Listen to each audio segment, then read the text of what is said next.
سیدنا ابو ہریرہ بیان کرتے ہیں کہ رسول اللہ صلی اللہ علیہ وآلہ وسلم سے سوال کیا گیا، کون سا عمل سب سے فضیلت والا اور کون سا عمل سب سے بہتر ہے؟ آپ صلی اللہ علیہ وآلہ وسلم نے فرمایا، اللہ تعالیٰ اور اس کے رسول پر ایمان لانا۔ اس نے کہا، اے اللہ کے رسول، اس کے بعد کون سا ہے؟ آپ صلی اللہ علیہ وآلہ وسلم نے فرمایا، اللہ کے راستے میں جہاد، جو کہ افضل اور اشرف عمل ہے۔ اس نے کہا، پھر کون سا؟ اے اللہ کے رسول، آپ صلی اللہ علیہ وسلم نے فرمایا، حج مبرور۔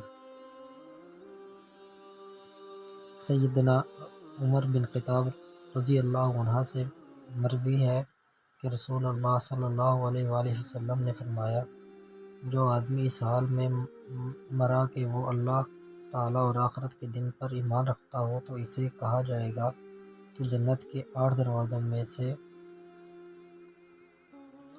دروازوں میں جس دروازے سے چاہتا ہے داخل ہو جائے۔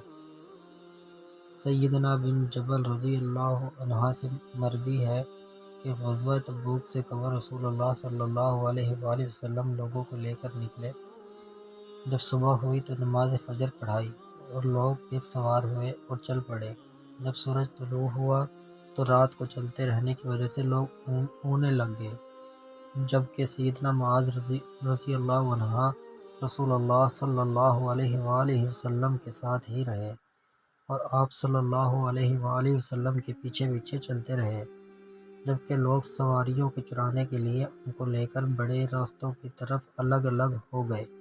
بہرحال ادھر سیدنا معاذ رضی اللہ عنہ رسول اللہ صلی اللہ علیہ وآلہ وسلم کے پیچھے چل رہے تھے۔ ان کی اونٹنی چرتی بھی گئی اور چلتی بھی رہی۔ اچانک وہ پھسل پڑی۔ سیدنا معاذ رضی اللہ عنہ نے لگام کھینچی لیکن وہ دوڑنے لگی اور رسول اللہ صلی اللہ علیہ وآلہ وسلم کی اونٹنی بھی اس کی وجہ سے بدکنے لگی۔ پھر رسول اللہ صلی اللہ علیہ وآلہ وسلم نے سر سے کپڑا اٹھایا اور پیچھے متوجہ ہوئے اور دیکھا کہ پورا لشکر میں سے سیدنا معاذ رضی اللہ عنہ ہی آپ صلی اللہ علیہ وآلہ وسلم کے قریب ہے۔ آپ صلی اللہ علیہ وآلہ وسلم نے ان کو آواز دیتے ہوئے فرمایا، اے معاذ! انہوں نے کہا، جی میں حاضر ہوں۔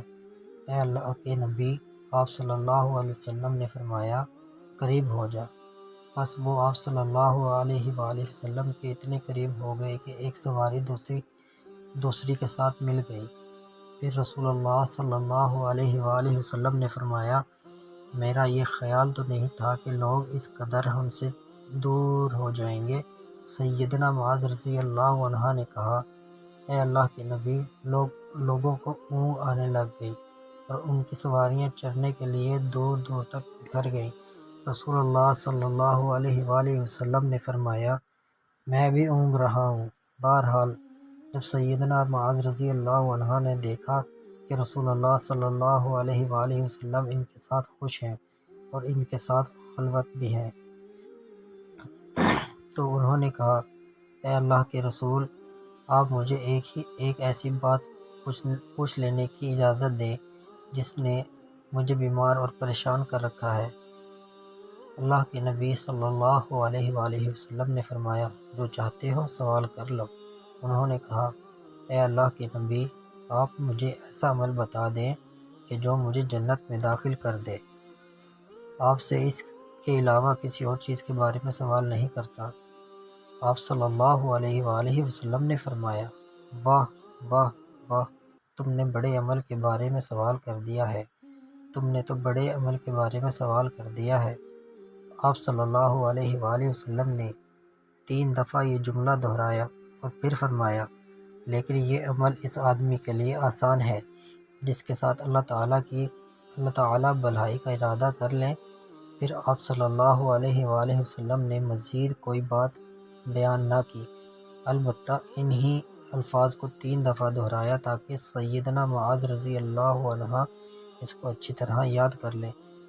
پھر آپ صلی اللہ علیہ وآلہ وسلم نے فرمایا، وہ عمل یہ ہے کہ تم اللہ تعالیٰ اور آخرت کے دن پر ایمان لاؤ، نماز قائم کرو، صرف اللہ تعالیٰ کی عبادت کرو، اس کے ساتھ کسی چیز کو شریک نہ ٹھہراؤ اور پھر تم اس سلسلے کو جاری رکھو یہاں تک کہ اس پر وفات پا جاؤ۔ انہوں نے آگے سے کہا، اے اللہ کے نبی، یہ بات دوبارہ ارشاد فرماؤ۔ آپ صلی اللہ علیہ وآلہ وسلم نے 3 دفعہ دہرا دی۔ پھر اللہ کے نبی صلی اللہ علیہ وآلہ وسلم نے فرمایا، اے معاذ، اگر تم چاہتے ہو تو میں اس دین کے اصل اور اس کی کوہان کی چوٹی کی وضاحت کر دیتا ہوں۔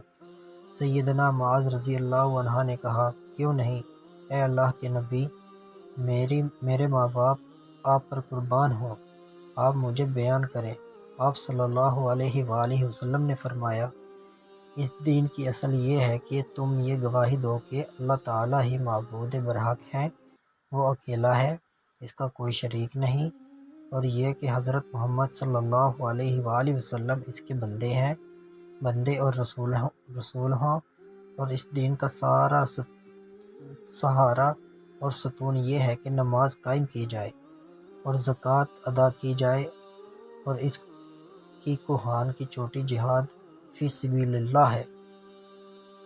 مجھے تو یہ حکم دیا گیا ہے میں اس وقت تک لوگوں سے قتال کروں جب تک اس طرح نہ ہو جائے کہ وہ نماز قائم کریں، زکوٰۃ ادا کریں اور یہ شہادت دیں کہ اللہ تعالیٰ ہی معبود برحق ہے، وہ یکتا بیگانہ ہے، اس کا کوئی شریک نہیں، اور محمد صلی اللہ علیہ وآلہ وسلم اس کے بندے اور رسول ہیں۔ جب لوگ یہ امور سر انجام دیں گے تو وہ خود بھی بچ جائیں گے اور اپنے خونوں اور مالوں کو بھی بچا لیں گے، مگر ان کا حق ساتھ اور ان کا حساب اللہ تعالیٰ پر ہوگا۔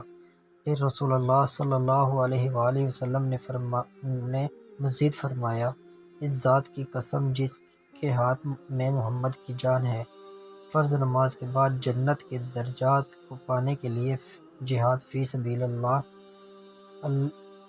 سبیل اللہ ہی ایک ایسا عمل ہے جس میں چہرے کو متغیر کیا جائے اور قدموں کو خاک آلود کیا جائے، اور بندے کے ترازو کو سب سے زیادہ بھاری کرنے والا یہ عمل ہے کہ تم اللہ تعالیٰ کے راستے میں کوئی جو پایا خرچ کرو یا اللہ کے راستے میں کسی کو سواری دے دو۔